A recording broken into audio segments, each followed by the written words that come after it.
बाल विद्या निकेतन मसौड़ी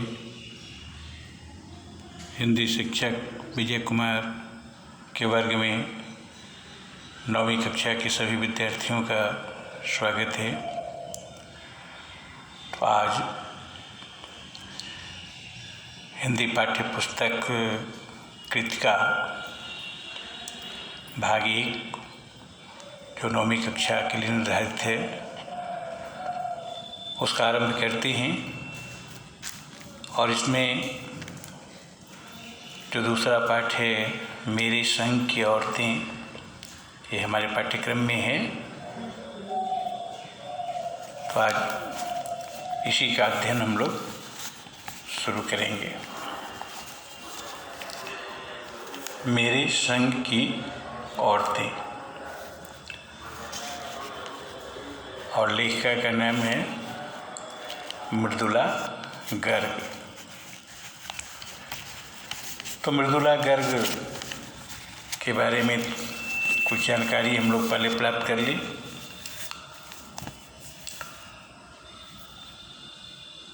समकालीन हिंदी कथा साहित्य की महत्वपूर्ण हस्ताक्षर मृदुला गर्ग सन 1938 में कोलकाता में इनका जन्म हुआ। उन्होंने दिल्ली विश्वविद्यालय से एमए, इनका विषय था अर्थशास्त्र इकोनॉमिक्स, तो दिल्ली विश्वविद्यालय से एमए की परीक्षा पास की। भारत के विभिन्न शहरों में रहने के बाद वे सन 1974 से दिल्ली में रहते हुए मुक्त रचनाएं रचने में जुटी हैं।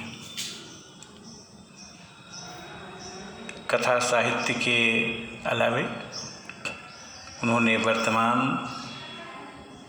तथा समाज की समस्याओं पर विभिन्न वैचारिक निबंध भी लिखे हैं।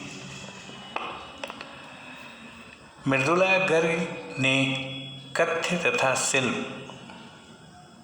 दोनों स्तरों पर गद्य लेखन की प्रचलित परिपाटी को तोड़ा है। यानी जो लंबी परंपरा चली आ रही थी गद्य लेखन की, उनको एक नई दिशा दी, उस परिपाटी को तोड़ा।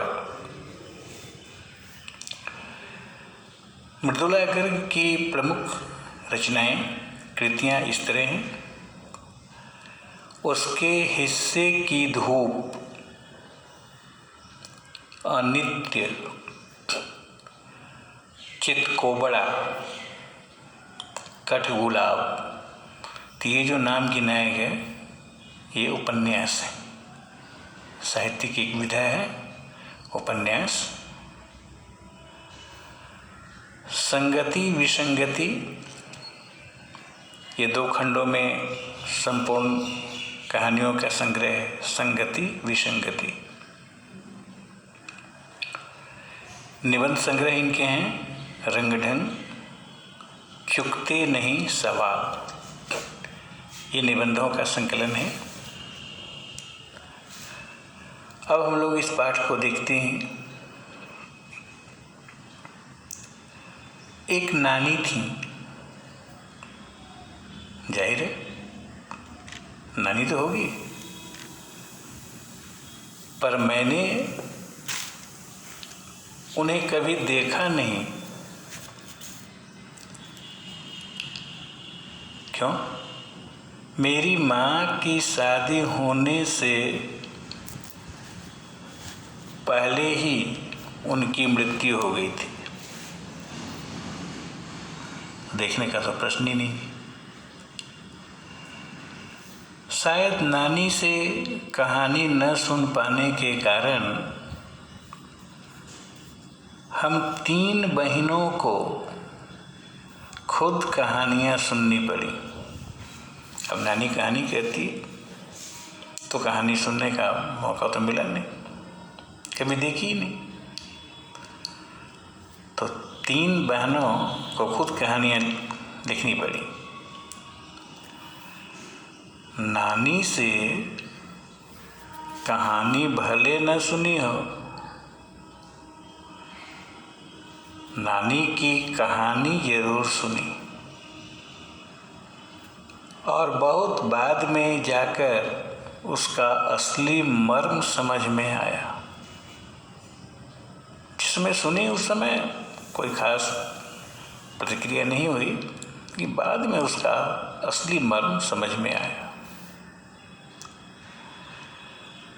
पहले इतना ही जाना कि मेरी नानी पारंपरिक अनपढ़ पर्दानशी औरत थी।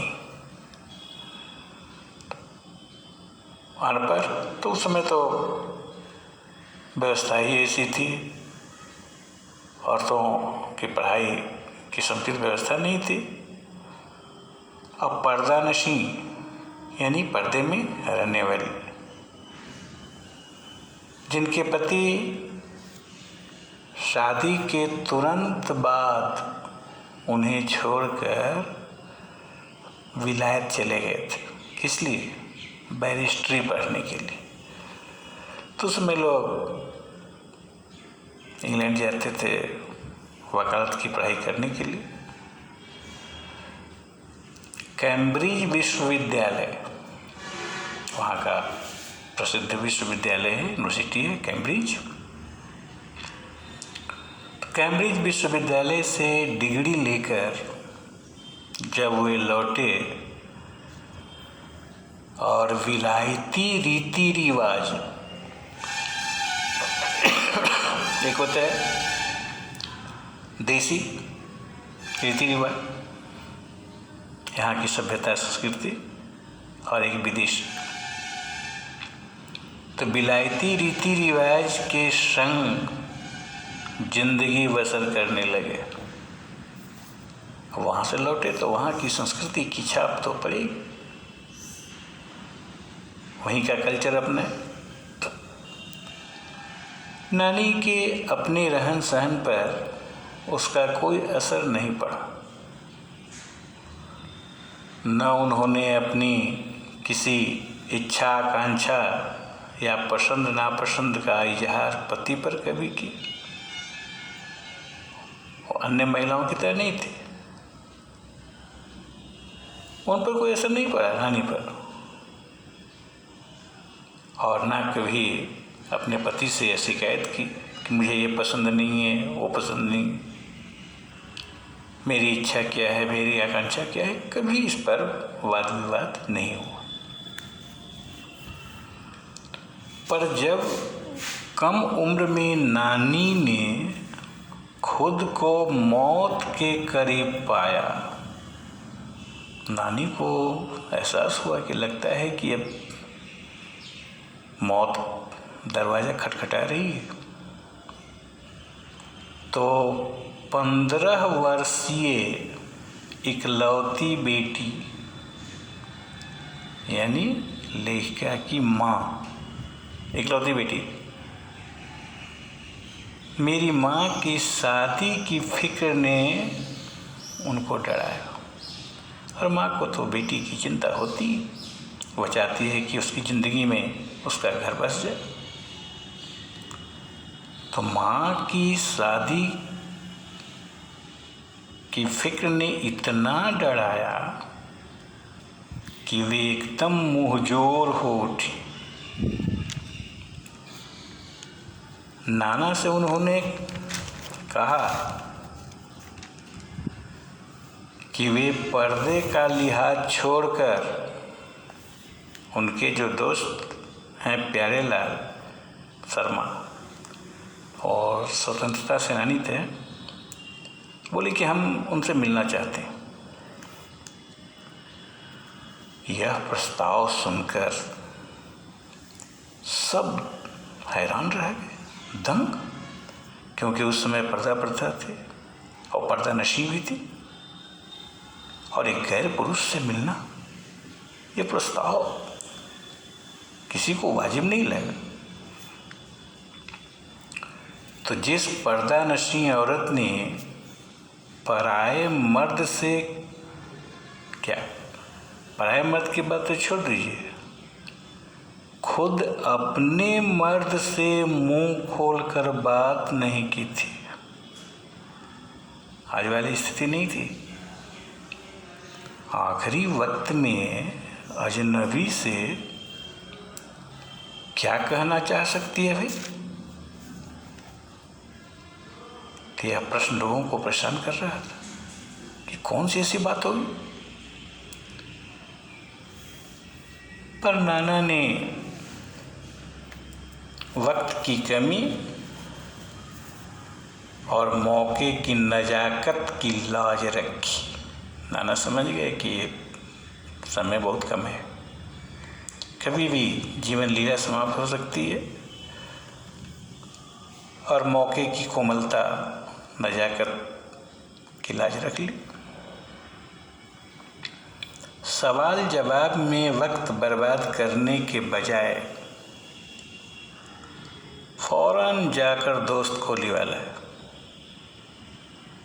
तर्क वितर्क नहीं किया और बीवी के हुजूर में पेश कर दी, यानी पत्नी की इच्छा पूरी कर दी।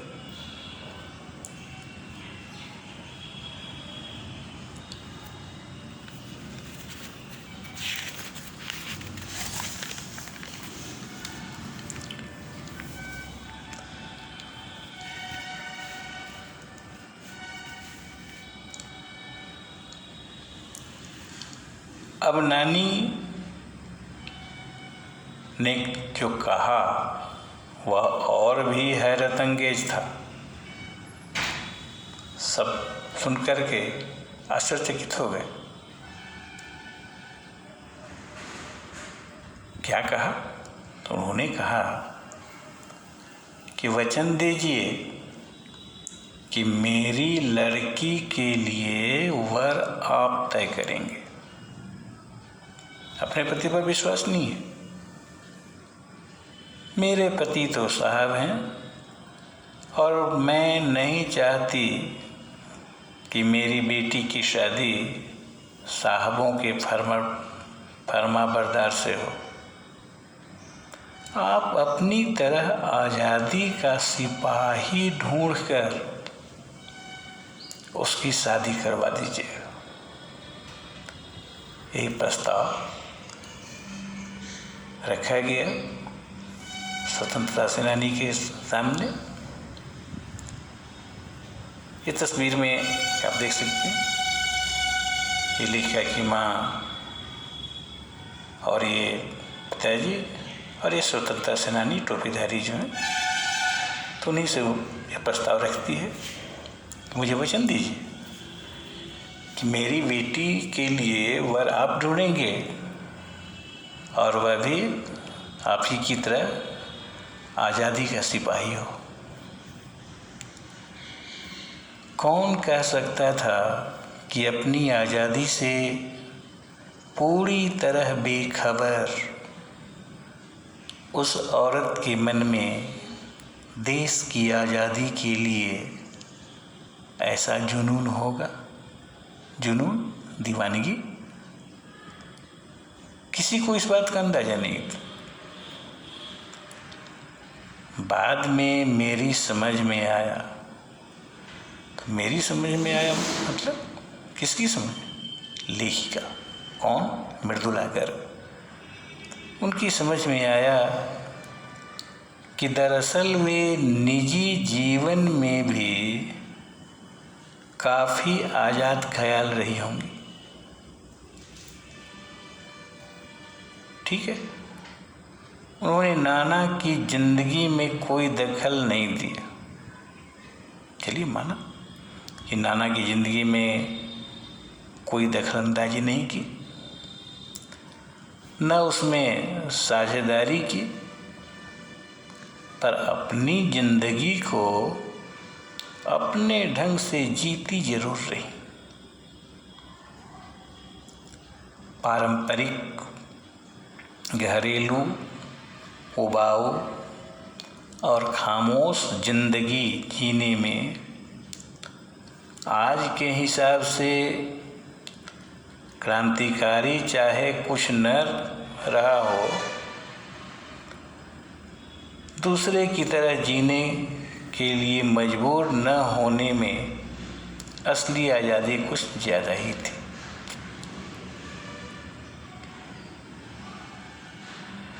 दूसरे की तरह जीने के लिए मजबूर न होने में असली आज़ादी उनमें ज़्यादा थी। खैर, इस तरह मेरी माँ की शादी यानी लेखिका की माँ की शादी ऐसे पढ़े लिखे होनहार लड़के से हुई जिसे आज़ादी के आंदोलन में हिस्सा लेने के अपराध में ICS इंडियन सिविल सर्विस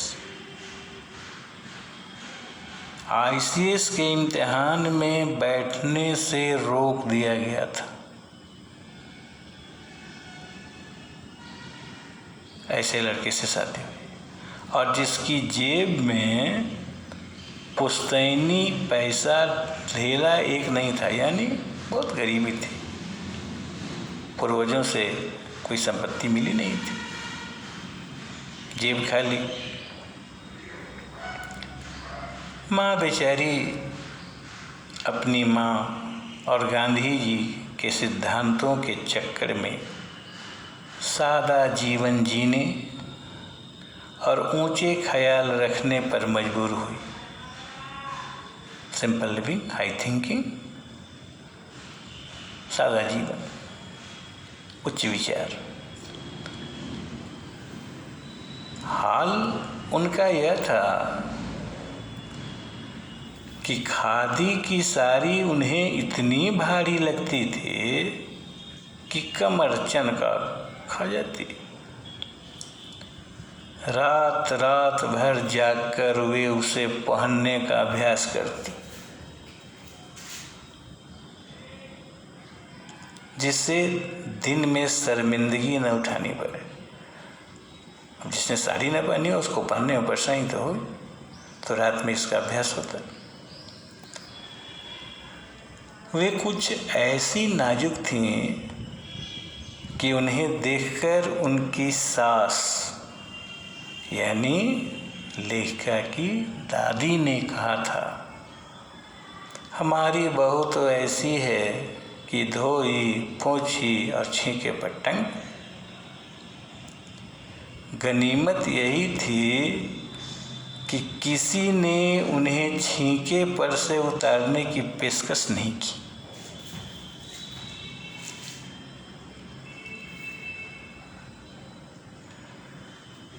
तो आज यहीं तक।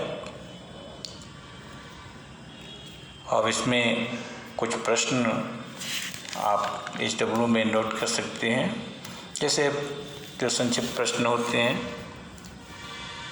जैसे यह संस्मरण यानी कि मेरे संघ की औरतें साहित्यिक विधा की दृष्टि से क्या है, एक संस्मरण है। तो यह संस्मरण किसके द्वारा किया गया?